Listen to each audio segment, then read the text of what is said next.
Hello and good evening, and welcome to The Truth Behind the Truth.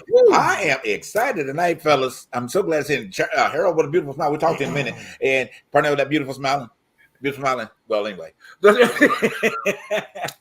it's good to see everybody tonight, guys. We want to thank you so much for tuning in to The Truth Behind the Truth tonight on your Saturday night special. All right, getting you ready for the rest of the weekend, getting you ready for the July 4th holiday. Those of you celebrate it, in certain communities they don't, but that's understandable. Maybe we'll drop a nugget on that or two tonight, and why they don't. But anyway, but I want to welcome you to the show tonight. Also want to remind you, please like and share on every one of our platforms. You do find us on Twitter, you do find us on YouTube, and you do find us on Facebook. Okay, and partially on Instagram. You can follow Harold on Instagram, you can follow Parnell on Instagram, you can follow me on Instagram, you can follow Dylan on Instagram. Okay, so we're all over the place. So you gonna turn up and see our face at some point. Turn up. All right. The next part is that we are asking. We want to grow. We want to grow. So we need your support. All right. We have two right now. Count them. 1, 2 opportunities for you to support us. Okay. You can support us by our Cash App. That is TTB offering plate. Yes, thank you. TTB show on Cash App, and on Venmo it is The Truth Behind the Truth. All right. So hey, get that money to flowing. All right, because we want to go. We don't want to go. We are going places. We just want to bring you along. And we like the money that jingles, but we rather have the kind that folds. Okay. All right. Yes. And like TLC said, we ain't too proud to beg. No, we're not. No, we're not. Who said that first? TLC. Temptation said that too. That was Temptation. Ain't too proud to beg. Oh, I'm too young to know who. Oh yeah, that is true. We're too old over here. No, we're not gonna start the day off lying. Right. I am sorry. You ain't got to lie, Craig. Yeah, exactly. Telling our age, honey. So here, I know you're down in the Miami, the hottest place on the planet. Okay. Right. And I ain't talking about the people that live there. Okay. I was talking about the temperature. Okay. Well, both. Okay. But you know what? What I learned, you guys know I don't watch the news very often, but I got some information while I was getting a pedicure, and the technician was talking about the anti-immigration legislation goes into effect today, and she was talking about how her brother, who's a construction worker, was saying that so many of the people are no longer at the construction sites. Wow. And a lot of people have moved to Georgia. And she was also telling me, and because I don't pay attention to the news, how severe this law is. If you are caught with an immigrant in your car, you can be held criminal charge in your car, in your house. What? That's right. If they go to the hospital, it has to be reported to the authorities. And this is just really dangerous legislation. It's just really, really horrific. When she was talking about and I'm glad you brought that up. We're going to dig into that. Okay. Parnell, how you doing real quick? Let's check on Parnell real quick. We're going to dig into what you were saying. Harold. I'm good. I got my Uncle Nearest and ginger ale to deal with all this madness, so I'm all right. He ready. Okay. Well, we're doing a little mosquito. So little mosquito this evening. How are you doing now? I'm mad as hell. Okay, good. And I want to talk about it. I really want to talk about it because let me tell you something. This past week, if your eyes haven't been open like Harold's, okay, especially in the state of Florida, because I was going to ask you how is it in DeSantis' paradise, but this man is running for president. So y'all, hey, if this is Florida, this could be the United States of America if he gets in a Trump. Well, you know what? He'll have a little bit of an uphill battle. They're trying to do something on a national level, but when he is just like he's not the one governing factor that could make a decision like that on the U.S. unless he was the only person. But anyway, but that couldn't happen that quickly. But he'd have to have a board of people, on his side to be able to do it. And where is he from? Is he from America? I don't know. He's an Italian immigrant, and I'm surprised that being an Italian, he acted that damn stupid. He was stupid. born in America, but he has Italian descent in him. And really, I know probably some of his Italian people are very embarrassed. I mean, for his, most Italians don't act that stupid. I'm saying, that's stupid. Really, they don't. You know what I mean? I got some Italian friends, and they are nowhere close to acting, that stupid. You know, And I disagree. heartless. That's the thing for me. Yeah, it is. Hey, Mr. Tawana, how you doing? Go ahead. I'm so sorry, y'all. I'm sorry, Tawana. No, and I'm just really, the ones that I know have never, and I don't think they're actually supporting that type of legislation in the first place. You know? But he's in the state of Florida, so you got a lot of them that who forget. They forget. Right. You got Cuban Americans who forget. Right. You got Jewish Americans who forget. Right. You got African Americans who forget. Who forgot? Who forgot? Okay, not forget, but forgot. I mean, and you got all types of white Americans, whoever they might be, who have never forgotten. Right. That's why they want to bring America back to. Oh yeah, that's one. A German American. That's another descendant of an immigrant. A German American. Like I say, at the end of the day, these people are not surprising. And let's get into this Supreme Court situation. Let's talk about it. This thing came up. This affirmative action came up because somebody felt like they were left behind because they had to make up some high scores to get into an Ivy League school they had no chance of getting into because of their Asian American situation. Right.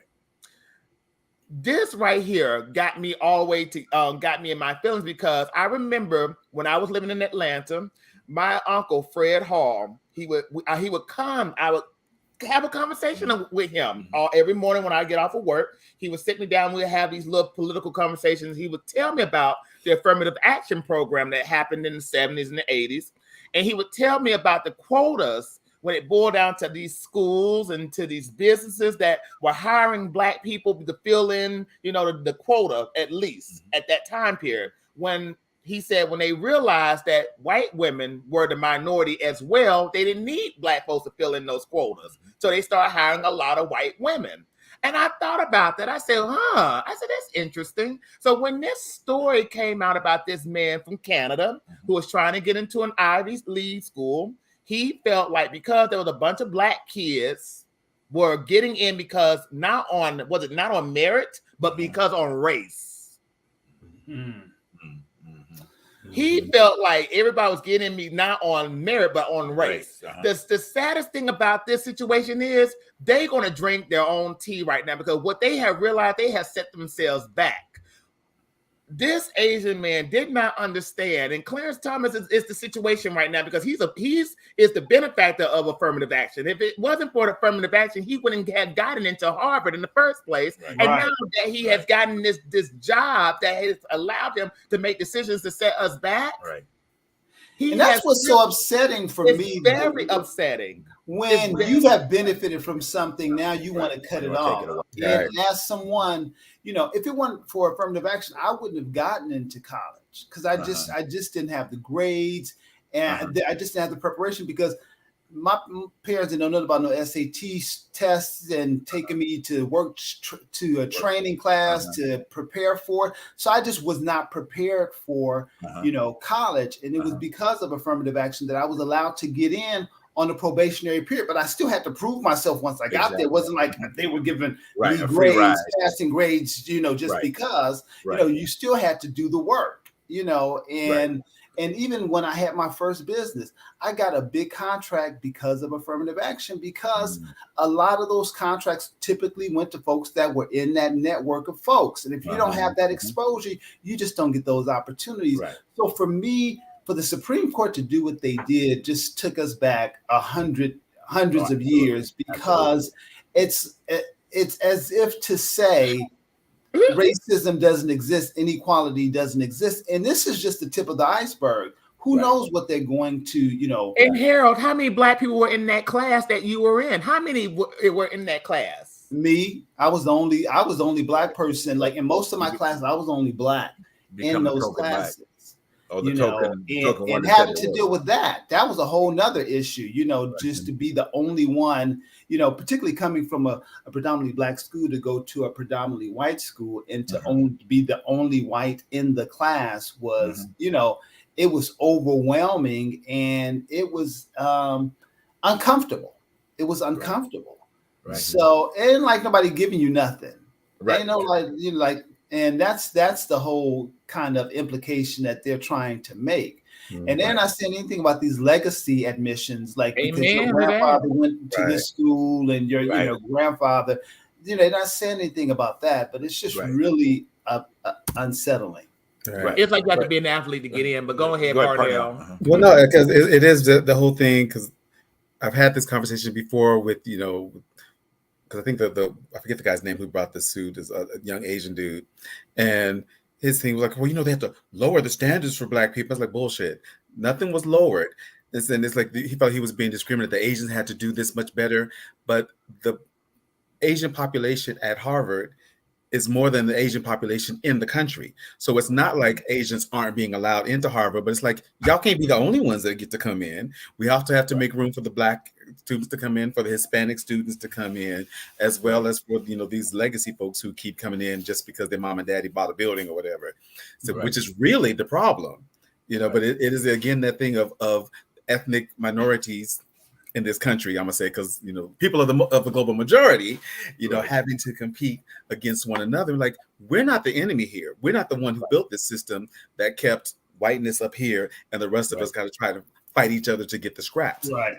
So, because that would have been the thing, was like, well, if you really want to protest something, protest these legacy students who were getting in just because their mom and daddy or grandmother, somebody went to Harvard or gave so much money. That's a real problem, not affirmative action, getting otherwise qualified Black people an opportunity to come to Howard, which is what I love. The interview that Joy Reid, who went to school with me, Montbello, when she was talking about Harvard came looking for her because she tested so well. She had the grades to get into Harvard. They said, well, let's see if she got the other things that would make her a good candidate for Harvard. Right.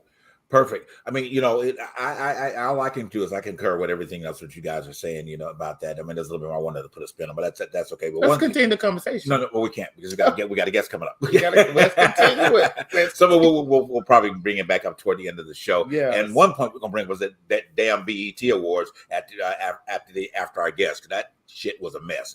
But anyway, so we always want to talk about your cousins. I know, right?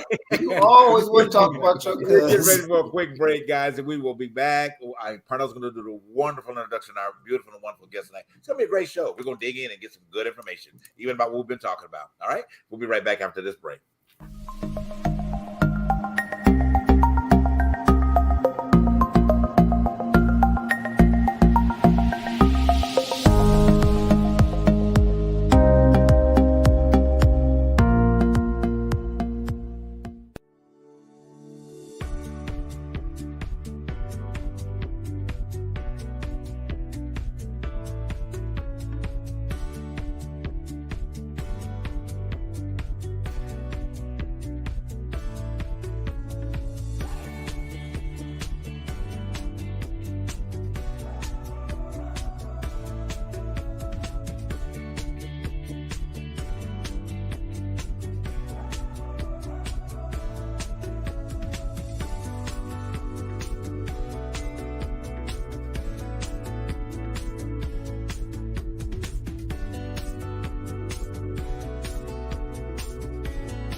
Call 844-55-STARZ.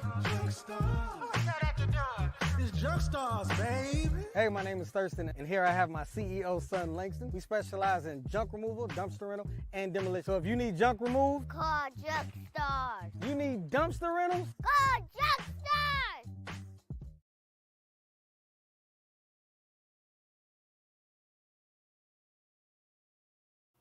Hello. All right, guys, and welcome back to the Truth Behind the Truth.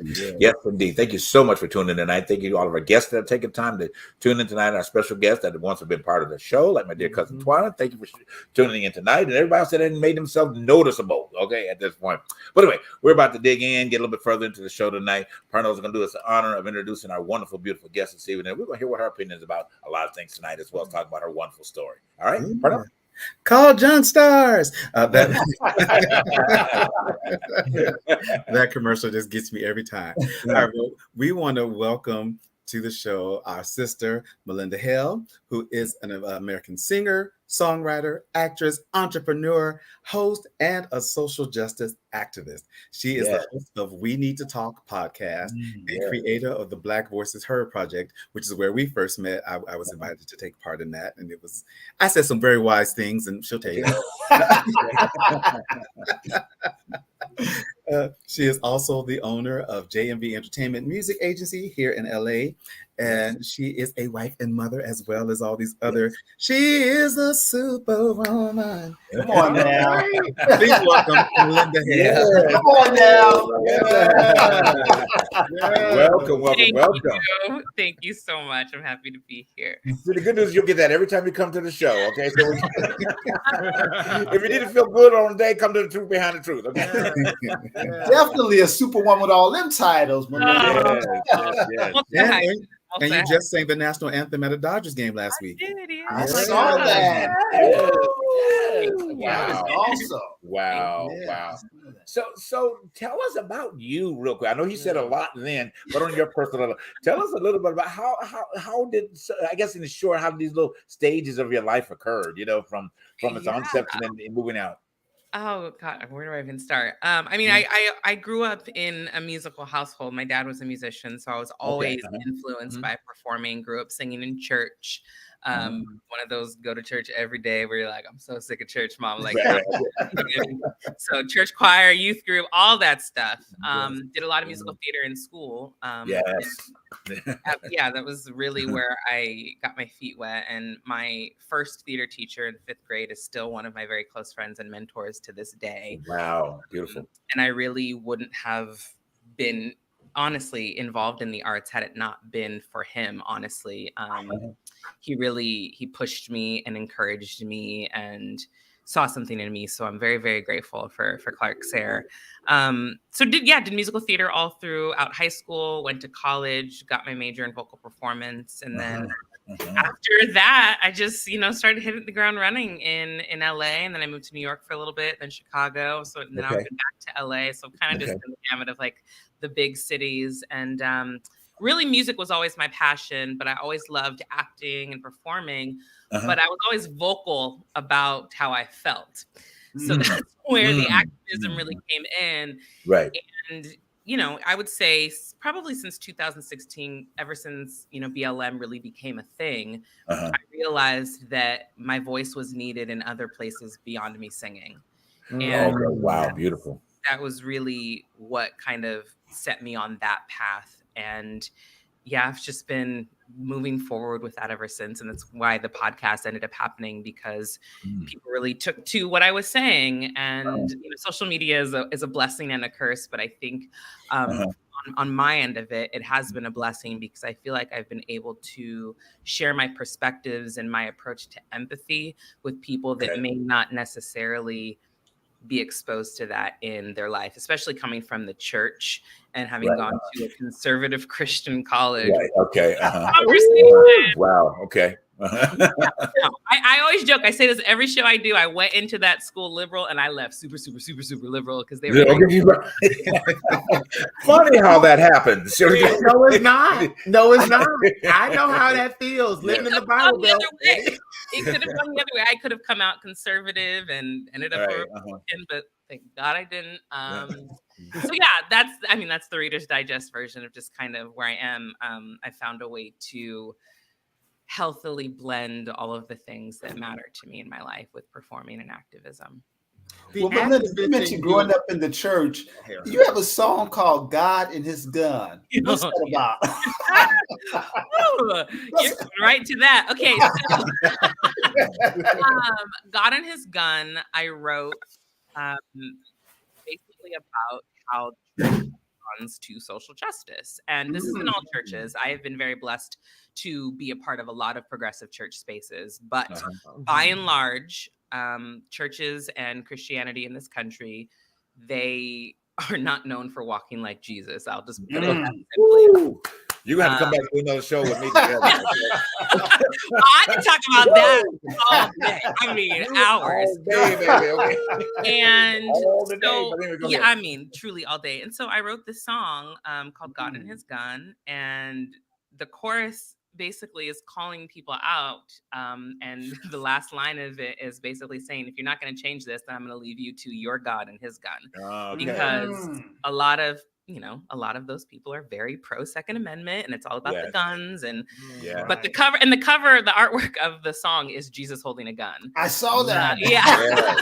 So I was like, if y'all gonna be inflammatory, so am I. So that's yeah, that's one of my favorite songs that I've written, and it's the music video is incredible. Shout out to my friend Michael Schwartz, who directed it for me. Yeah, very, very poignant and very relevant, I would say. Wow. You know, I know you had a question. Just piggybacking on it, I'm not going to send it to them, but I love to know that there's somebody out there that challenges all that like I do. Like I said, you know, because I would probably say God with a machine gun. Okay, or a bazooka. Honey, I can tell. I ain't gonna get into it tonight. We got too much to talk about, buddy. Anyway, I'm gonna hold my bazooka, get ready to shoot it. But go ahead. But you know what is so important about what you say? I was thinking about when you were speaking about what Nina Simone said back in the 60s, how it is so important for an artist to connect with the times and to be the messenger of the times. So my question with that, as an activist, as a songwriter, how do you feel about this situation that's going on within the Supreme Court with the situation with the LGBT plus and the affirmative action that's just now ended? What is your take on that? Because I know this must be itching for a project that's going to come up out of you, a song that's going to come out. I know. I mean, that's the thing. I just feel like ever since 2016, there hasn't been a shortage of things to talk about and write about and speak about. I think, God, where do I even start? I'll start with affirmative action specifically. First of all, everyone that is mad about affirmative action does not know why it was created in the first place. As with most things, they don't know the history. The do your research on people only do me search. I've realized that's just what the situation is. And I do find it very interesting. You know, you guys put up the picture of Clarence Thomas, and he's been like a big vocal advocate for being against affirmative action. And you mentioned that he benefits from it. But oddly enough, most Black conservatives are the biggest benefactors of affirmative action because they would not have the platforms that they have were they not Black. Because all they're doing is giving a Black face to white supremacist talking points. And people like Candace Owens, people like Clarence Thomas, like they would not be where they are if they were not Black. So I always find it very interesting, the hypocrisy behind opposition, because people don't really look into it that way. Also, I love that you guys mentioned Joy Reid, because I thought that her experience with it is something that everybody needs to hear to truly understand how affirmative action works. But here's the issue that I have had, and this is my own personal upbringing. My mom was an educator, so I was always in school. I never got a summer. She was like, you are in the reading classes in the library. We're doing math. We're doing this. So I appreciated that from her. I graduated high school at 16. I skipped a grade and I graduated high school at 20. In high school, I was the second highest achiever I won 21 academic and performing arts awards. I was the second highest. Most. I was on the dean's list in college. I had a 3.6 GPA. I was the lead in the musical 3 out of my 4 years of high school. Wow. I cannot tell you how many times I was told that I only received those things because I was Black. Wow. So for me, I personally feel that it doesn't matter whether or not affirmative action is in existence or not. There is never a scenario where we as Black people are given the privilege to achieve what we know we can achieve. We will always be told that we only got somewhere because we're a diversity hire or because, they needed to fill a quota. But we've proven time and time again that we are capable of achieving, and they act like we're not capable.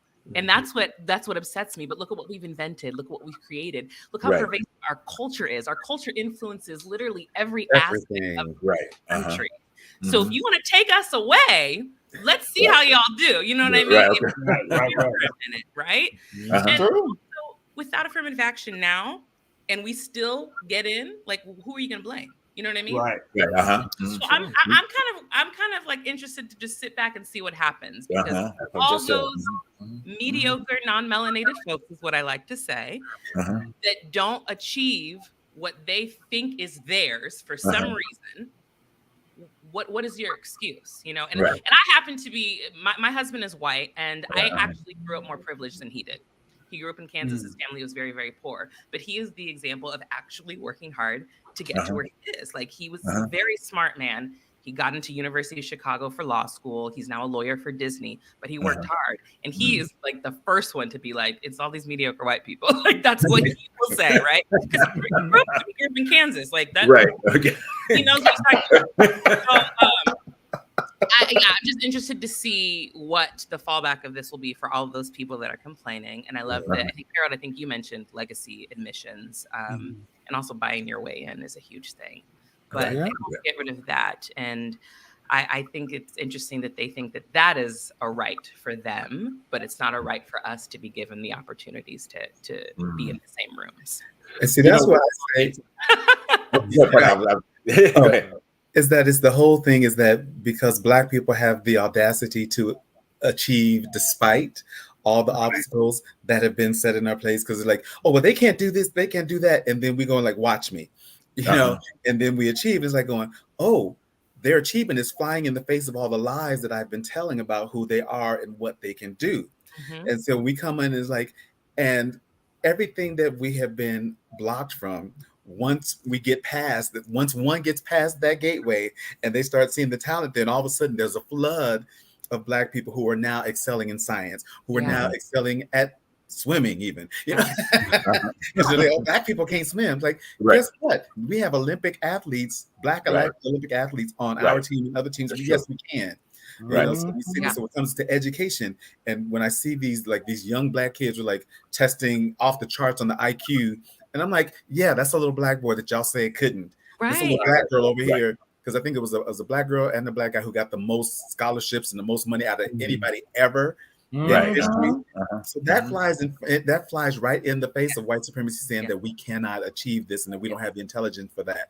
And it's like, they didn't only get that because they're Black. They got that because they are intelligent human beings. But even more so, just us as a whole, we've always figured out how to excel, like you said, despite. But you look at it. When we had our own cities, we had our own towns, we were thriving. Then here they come. You know what I mean? Like, burn it down, because they can't handle seeing us achieve in that way. And that's true. That's true. It doesn't matter what era we're in. There's always some version of that. True.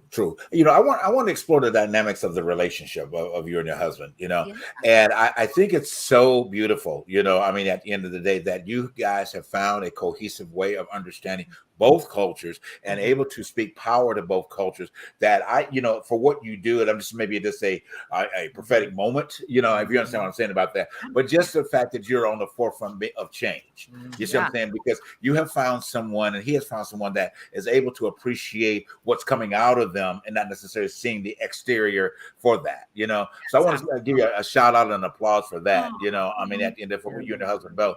The other part about that is that in your advocacy, how do you weave that into your conversations to typically, you know, some pro-Black women, you know, whatever, that are just down. You say, well, hey, you know what? I'm married to a white man, but you said, so tell me about the butt. You know, because we know you've gotten some backlash, Malynda, from your cousins. So you gonna be so pro-Black and anti-racism, and you had your white man. What do you say to your cousins that say that? Okay, what Harold said. Okay. I'm delicate, Harold. Okay. I mean, yes, obviously. I think most, especially Black women, I think more so Black women than anything, if they're married to white men, they get the most backlash.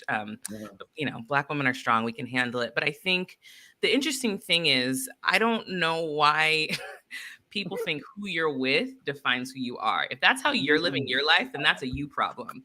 That's not a me problem, because it doesn't matter. I mean, my mom will say I've been boy crazy since I was 4. Like, I've loved and had crushes on every race, every guy. It didn't matter. I was like, I just want somebody to love me, right? And it just ended up having to be a white guy. That's just what it was. I mean, I know all of the crushes, every racism, and it's been literally the United Nations in my life.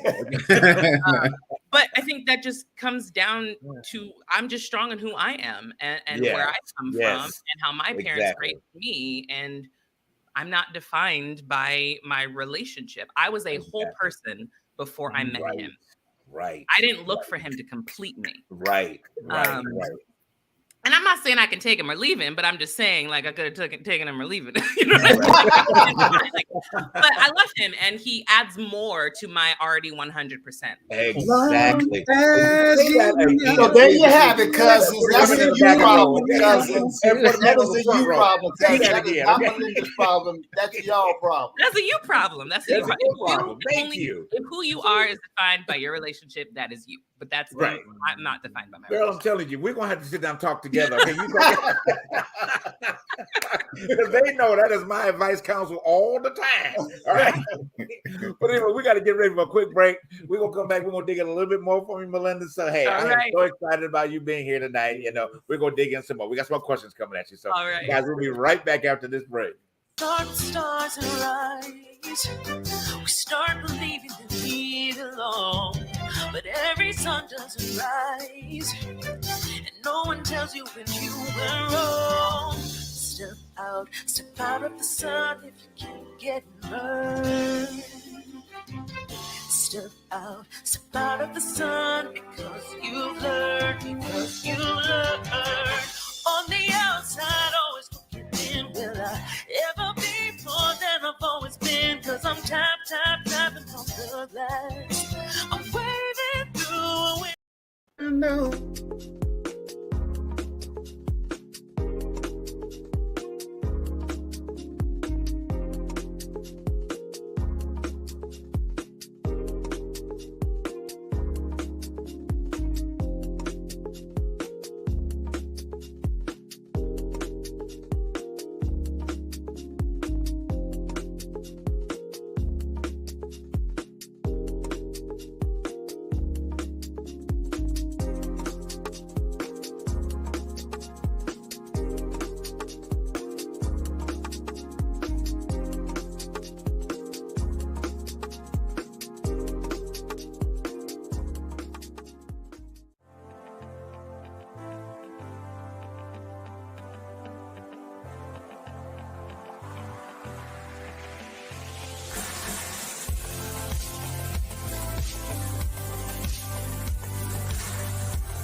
All right, guys. Thank you so much for tuning into The Truth Behind the Truth and with our wonderful, wonderful guest, Miss Malynda Hale. This is exciting. I'm telling you.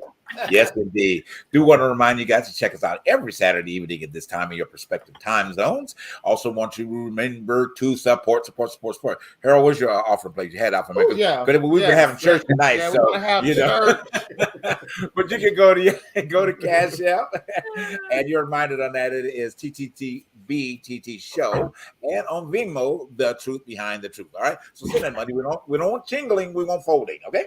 All right, let's go ahead and dig back in. Yeah. Let me say this: for all those who don't want to just give money, we are looking for people who are looking to advertise. Right, so exactly. you get something for your money. You know, if you want to just Yeah. give it, we'll take it. But if you want to run an ad on our show, we'd be happy to have you. Absolutely. And you All can say, the outside. I was like, I'm gonna sing along with you, Malynda. all right. Go ahead. But you know what, Malynda? We talked about this before the show. Now you are a songwriter, actress. You have your own podcast. You have did ads for Queen Latifah. You have did so many off-Broadway shows. Where does that energy, where does that drive come from? Do you have somebody that has influenced you and your work ethic that you have known over, has mentored you? Where does that come from? Where is that? Honestly, and no disrespect to my dad because I love them. They're still married. They've been married for 40 years. But my mother absolutely, just in how she operates. Like my dad's very much a homebody and don't want to be bothered with nobody. But I get it. The older I get, I am starting to understand him more. But my mom, for sure, you know, she was an educator. She was a guidance counselor for high school and college level. She's a very social person, very involved in the church, very progressive, very loving. And she just always encouraged me to do the things that make me happy. And she was just always involved in a lot of things too. And I definitely feel like I am a replica of her just in how I move through the world. So I'm really grateful for her allowing me the space to try different things and see what worked for me, what made me happy, what I excelled at, what I wasn't good at. Because she also wasn't afraid to tell me that either. She was like, she was that kind of mom, right? But the things that I was really good at, she was there. She pushed me and encouraged me. So she's my biggest supporter. She has folders on folders on folders of everything I've done since I was 5. And I know she's just really just this incredible woman. So she's really my biggest inspiration. And then second is Oprah. Yes. Come on, there you go. There you go. Yes. There you go. She does everything, and I want to do everything too. So Yes. I just feel like I heard your mother going like, Malynda, honey, I love you, but that's not your ministry, baby. You should stay over here. You can really feel it. Maybe God's pulling you over in this direction. Right. So Malynda, so next year is election time. You posted a very funny post. God forbid. You said election is next year and Joe Biden has fallen one too many times for my liking. I say amen. But what are we supposed to do, Malynda? What are we supposed to do? Okay, I'm going to be real. This is what I think. So one, God bless Joe, but I'm sorry. My dad is almost 80 and there's no way in this world that I would be okay with him running this country, right? So let's just be honest about the fact that you know, he's 80 years old and he's fallen it quite a few times. And I'm also just worried about his safety. Like, I think he has done some good things. I think, you know, every president I try to give grace to because everybody that complains, like, what would you do in that position, right? Be honest about it. Not a lot of people have the capacity to run an entire country. But here's what I kind of feel might happen. I actually don't think he's going to end up running. And I do see a lot of conservatives talking about this in a negative way, but I happen to think, based on the amount of press that this person is having at the moment, especially against Ron DeSantis, I really do think that Gavin Newsom is going to end up tapping in. Wow, that's good. That would be a definite plus. You know what I mean? Because of how public he's been in his opposition towards DeSantis, and I think it would be very interesting to see the two of them go head to head. I do. That is really good. That is really good. I kind of second that. This is going to be some tea that I would like to sip on and have some popcorn. Right? I really have to second that. I mean, I could really see that. You know, the only person I will submit that I think that's going to happen, not this 4 time, but the next 4 time, is Hakeem Jeffries. Absolutely. would be the ultimate. I think I don't even put him in the category of Barack Obama. You know what I'm saying? But he would be his own standing force to be reckoned with. I just really I think he just needs this little bit of time, in Congress to be able to establish himself a little bit more. But I'm sorry, I think that I think by 8 years from now he will definitely be. I think a driving force. He had a great entrance into the whole political spectrum for people to be like, "Okay, I'm watching you. I'm yes.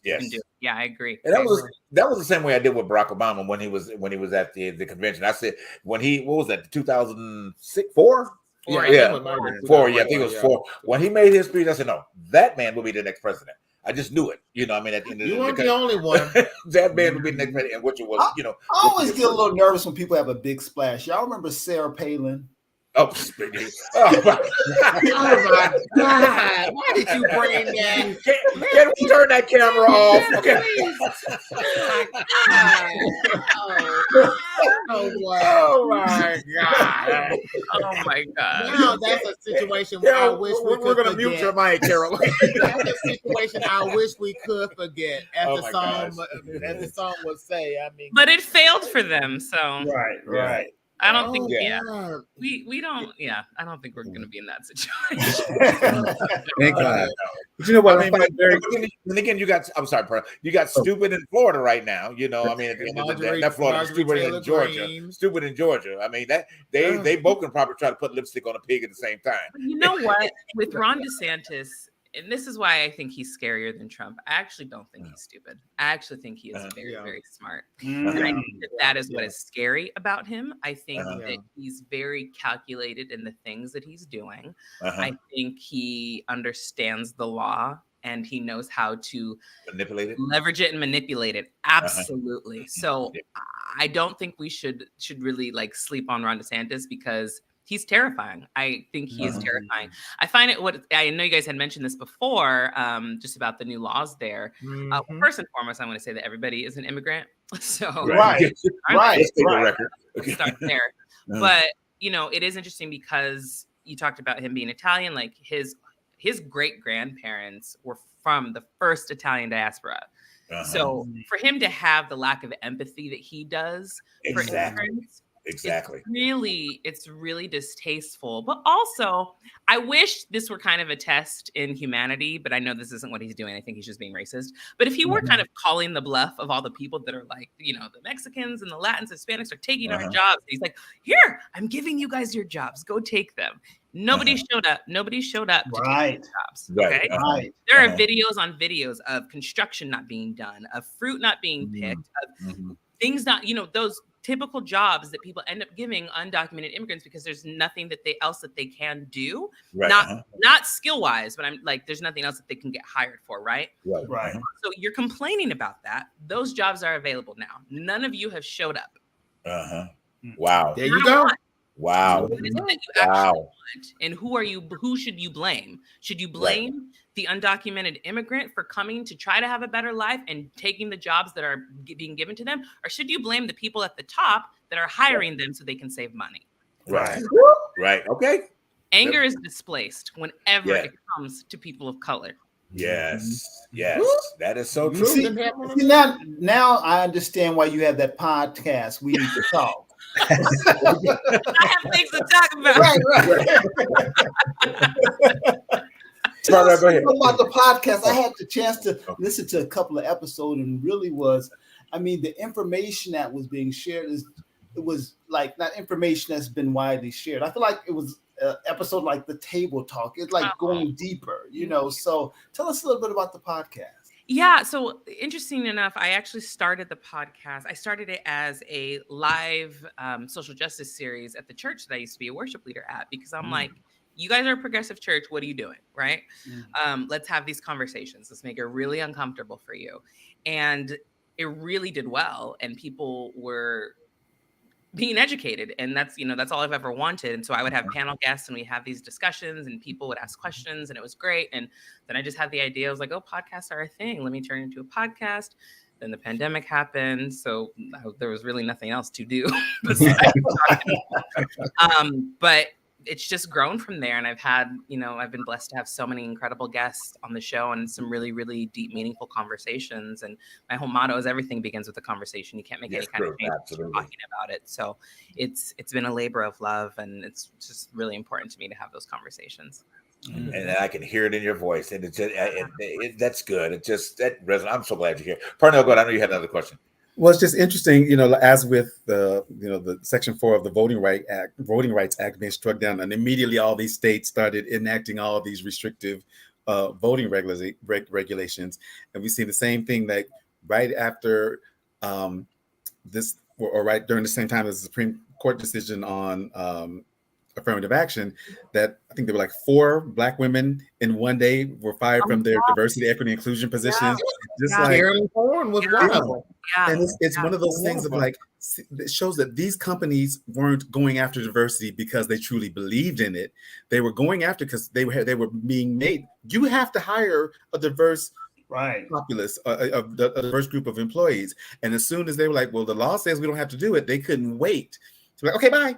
Yeah. They only did it because their feet were being held to the fire. Right. And, there are some companies, I will say, after 2020, when all of that happened, all the Black squares and George Floyd's being murdered, that did stick to their word. And I do believe that they have been trying to do things better. Target, for me, is one of the main ones that actually, Target. They have really, really shown tremendous progress in what they've done with DEI. But yeah, it was just a checklist for a lot of people. It's very performative and it's very disappointing. But this is what their version of Make America Great Again is. And without us, just see how great it is. And that's why it is so important to vote. Right. You got to get out and vote in your local and state levels. Yes. I had a conversation with one of my security guards about that. I said, because he didn't understand it. I said, don't you understand when you give away your right to vote, you're giving away your citizenship? That's true. So I unfortunately, we are coming to the point where we are wrapping it up with you tonight. Oh my gosh. I know. We can talk all night, though. I know. You're going to have to come back or invite us to come talk with you or whatever. But drop a couple of quick notes, maybe 30 seconds before we go to break, that you want to say tonight, just to the people that are listening tonight, encourage them to follow you more and put their point in humanity as well. Yes. Say that again. I'm sorry. I thought I said a lot. I'm trying to. So just drop a few of your golden nuggets on everyone, okay? About number one, following you, and then 2, what you feel that they need to do to make our progression in society a little bit better. Absolutely. So you can follow me on Instagram, Twitter, and TikTok at Malynda Hale. I'm always talking about something, especially on Instagram. So please, and I try to engage with people as often as I can.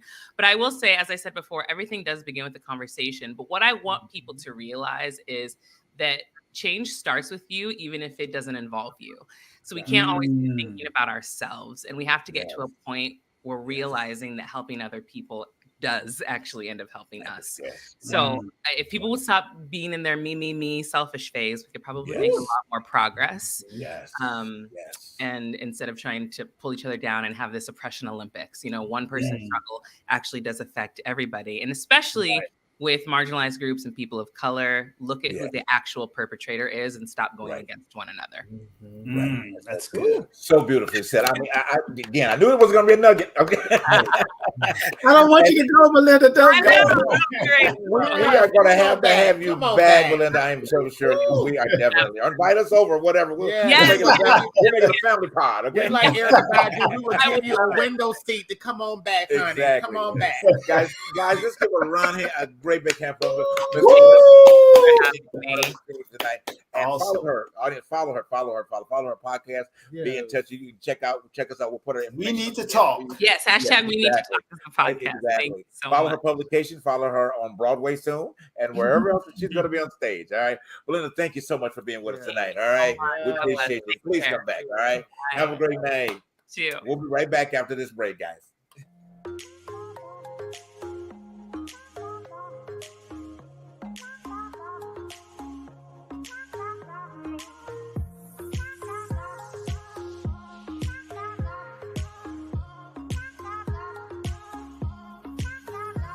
Every magnetic force that is pulling me down. Yeah, I'm trying.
All right, and we are back, guys. Oh my gosh, it was an awesome time. I really enjoyed tonight, guys, and we'll have to definitely have her back. You know, wow, I'm still in awe. You know, I mean, when you have those kind of moments, I'm like Marilyn. I'm definitely gonna follow her too. Hey, Mary. Hey, Mary, good to see you tonight, man. Yeah, definitely. Oh my gosh, that was awesome. It was really good. Any points you want to mention real quick before we dig into our last little news with the fellas?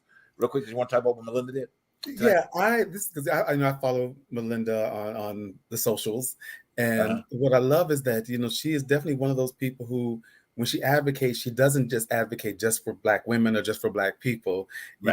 She will speak up on like when Jewish people were being attacked. She's like, hey, we've got to look at this, and we've got to look at these relationships and knock this off. And she encourages folks to look outside of your own immediate circle to find those similarities on how you can be an ally. How we can be an ally to our Asian brothers and sisters. How we can, all that stuff. And it's just like she really is in the whole the connection of humanity. Well, I mean, if I may say, I think that's the same way in the inception that Truth Behind the Truth is. At the end of the day, we identify those situations, and we really want to present options to help your community to be better and be a better individual in that area of your life. So, we definitely are very inclusive. I think sometimes our conversation gets a little pinpointed, and rightfully so. I mean, because you have to draw attention to certain subjects, which we're going to draw attention to in just a minute. But truth behind the truth, though, and I want to make this a point. She said this at the end, and I love what she said. This culture is about the me. Right, now, I work in a store with Hispanics. I work in a store with Koreans. I work in a store with whites. And we talk about on certain topics, okay? But I wish as a culture, as a society, that we get out of the individualism of our situations and start doing the research of what makes humanity great. That means coming out of what makes you uncomfortable and understanding that other people have had situations that have galvanized and have helped not only them, but you move forward as well. And I think that's what the situation is going on. I think as an African American, what we have put into the American society with our civil rights movement has galvanized the gay community as well as the women's rights movement, the gay rights, all of that. We need to understand that we're all in this together. So let's stop fighting each other and downing what is different from what makes us different. And let's get in, cahoots and make this country great. Well said. That's just me. Harold, I know you had a quick point. Now make it great again. Make it great for real. Just make it great. Make it great for real. Right. Keep it great. It's great. It's just we have different ideas, but keep it great. That's all. We never say America wasn't great. This phase of America. That was a former America that wasn't great. Disagree with you. It was a former America that wasn't great. Okay. I don't know if it's great, but I mean, what Dee said is so important because I don't know about that, but we all are connected, and that's what we need to understand and embrace, particularly those folks that don't understand that we all are connected. And in that connection, if one group isn't healthy and strong, it affects everything else. It affects the whole. So, that's I think your people just need to get a lot of therapy. They just need to get some. Speaking of therapy, start with your cousin Clarence Thomas. Right, exactly. We're gonna go into a little bit more therapy right now. Okay, and we talk about all this wonderful stuff that we mentioned tonight and all the essence of that, but then there's still a group of people that are growing up in a society that have no understanding of moral guidance for their life. They think that everything should be put out there. I know what you're saying here. I'm looking at you, but it's not me. And I'm trying to be judgmental, and I'm not trying to say that there's certain things. Oh, I am. Somebody say I'm not trying to be. I'm being judgmental right now. Go ahead. I'm being judgmental for purpose. And that's the difference. I mean, for purpose. There's no purpose. Can I have a picture up, please, real quick? But it's just the idea of what I consider embarrassment. Okay, and I understand that we were living in another culture or anything like this.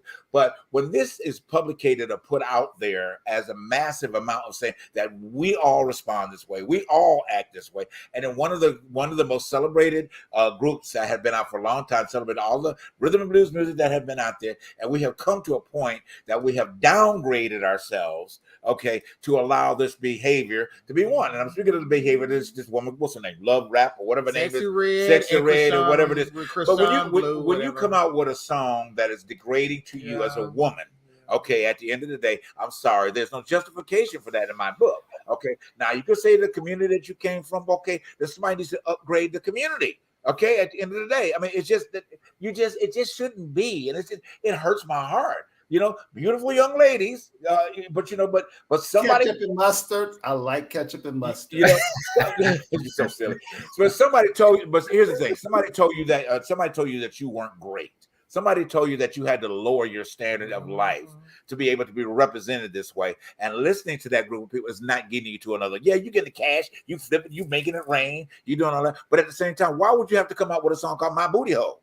Okay, and expect that to be the acceptable norm, and then talking about your cookies in between. That's not acceptable, guys. I'm saying yes, and I know that there have been former artists. Okay, Great. Okay, former great artists. Okay, and we can talk about them. However, it still wasn't done to that magnitude. It still wasn't done to this magnitude. We've all lived through them. Okay, you see what I'm saying? And they have said suggestive things. The number one, and you guys can remember. You can remember because you heard it. But just like there was a song out from Sylvia back in the late '70s, Pillow Talk.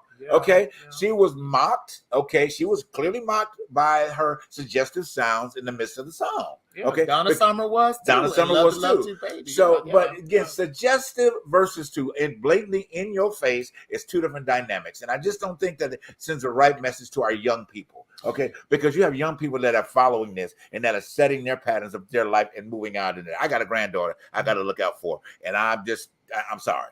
Y'all can take your pick, and then we got to wrap. But go ahead if you got something to say about it. I think that's why it's so important for the older generation to mentor. You have to have mentors. And Busta Rhymes said this in his speech, that it's so imperative that you have people within your industry that should sit you down and say, this is what it's all about. Right. People like Dionne Warwick did it in the 90s. People should be still doing it right now. But that's why mentorship is so important, especially within any type of community, any type of industry, any type of job that you have. You need to know what you're representing and whose shoulders that you stand on. Right. I'm just saying. But I love you, mustard and ketchup. All right. Because Lena Horne would have not did that.